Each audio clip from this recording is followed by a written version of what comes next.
বাড়ি করার পর অনেকগুলা গাছই আসলে লাগানো হয়েছিল। বেশ কিছু গাছ মরেও গেছে। একটা বড়ই গাছ লাগিয়েছিলাম। বড়ই গাছটা আসলে বাঁচেনি। আর কিছু ফল এসেছিল কিন্তু সেই ফল খাওয়া হয়নি। বাট গাছটা অনেক ছড়িয়ে গিয়েছিল। জঙ্গল মনে হয়েছিল। গাছটা কেটে ফেললাম। পরে আম গাছে ফল আসলে সেভাবে আসেনি। পেঁপে প্রচুর খেয়েছি। আর হচ্ছে আতা গাছ। এবার আতা গাছটাতে অনেকগুলা ফল এসেছে।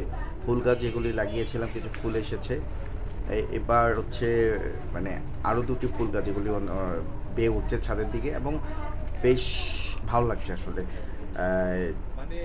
সব মিলিয়ে আসলে বাড়ির এই বাগানটা আসলে মানে শখ নিয়েই করেছি। বাট যেহেতু আমরা থাকি না, আমাদের থাকা হয় না, একটু যত্নের ঘাটতি আছে। ঠিকঠাক মতো যত্ন পেলে এবার ঠিকই হচ্ছে আমও পেতাম। বাট এবার আমের মুকুল আসেনি। আশা করি আগামী বছর আম খেতে পারবো। বাট এবার আতা খেলাম।